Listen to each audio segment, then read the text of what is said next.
Ladies and gentlemen, have you ever had a thought that was not entirely your own? Not a voice booming in your ears, not a ghastly apparition in the night, but a quiet, nagging suggestion, a well-placed excuse to do what you should not, or to avoid what you should. The illusion of privacy is one of the greatest deceptions ever crafted. We believe our thoughts are our own, locked away within the fortress of our minds, unseen and unchallenged. But what if that fortress has windows?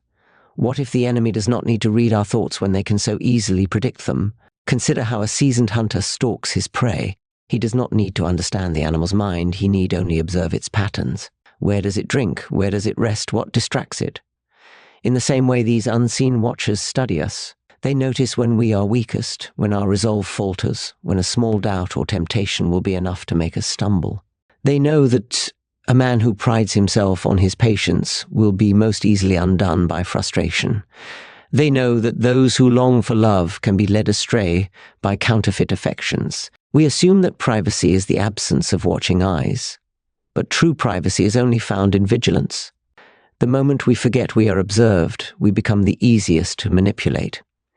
And in this battle, ignorance is not innocence, it is surrender. The enemy's greatest triumph is not in the grand and obvious fall, but in the slow and subtle decline.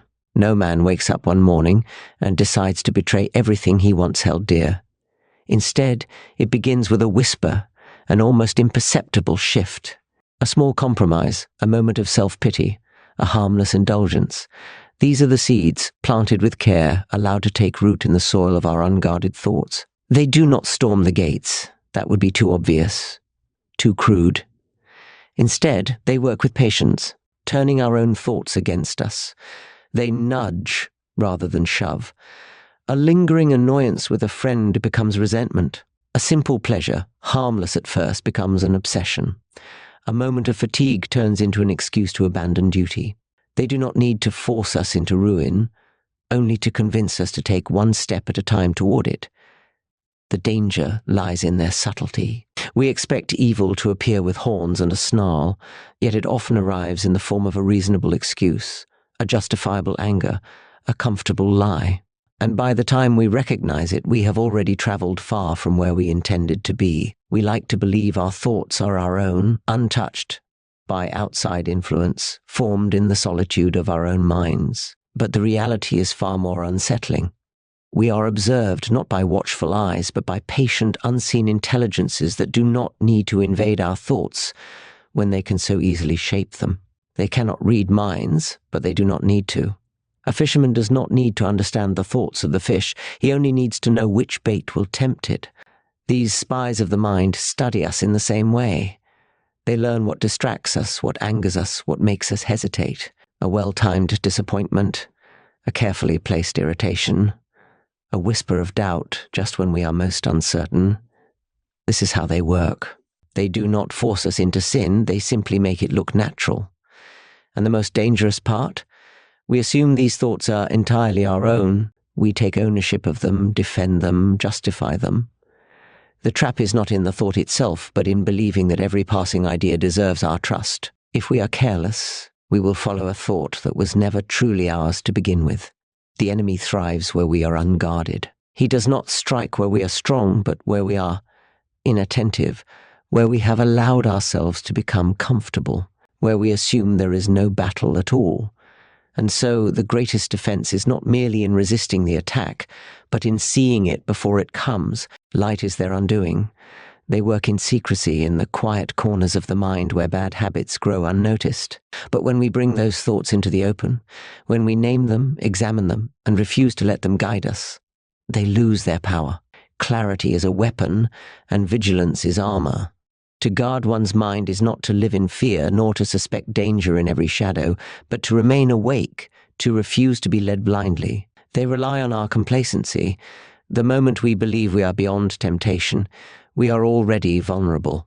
But to recognize the war, to see the traps before we step into them, is to strip them of their greatest weapon, subtlety. We are not defenseless. A mind that chooses truth over comfort, light over secrecy, and awareness over ease is a fortress no enemy can easily breach. Every thought, every reaction, every seemingly insignificant choice is a battlefield. The enemy does not need to make us fall in one great moment of weakness, only to guide us step by step toward the wrong path. A single compromise, repeated often enough, becomes a habit. A habit, left unchecked, becomes a character, and character determines destiny. But we are not powerless. The greatest lie ever told is that we have no control over our own thoughts. In truth, we are the gatekeepers of our minds. We decide which ideas to entertain and which to cast out. We decide whether to dwell in darkness or turn toward the light. Victory is not a moment of triumph, but a series of small, unseen choices. To resist is to choose again and again not to be led astray. The enemy watches, but so long as we remain aware, he does not win. The war for the mind is not waged in grand battles, but in the quiet daily choices we make. We are watched, studied, and subtly influenced, not by forces that storm the gates, but by those that whisper at the edges of our thoughts, nudging us where we are weakest. Their craft is deception, their weapon is subtlety, and their greatest advantage is our ignorance. But we are not without defense. We are not helpless wanderers, doomed to be led astray by every passing thought. We are the gatekeepers of our own minds, the sentinels of our own souls. Awareness is our first victory. The moment we recognize the game being played, we begin to win. Light dispels shadows. Truth unmasks lies. And the enemy, for all his cunning, is powerless against a mind that chooses vigilance, a heart that chooses truth, and a soul that refuses to be ruled by unseen hands.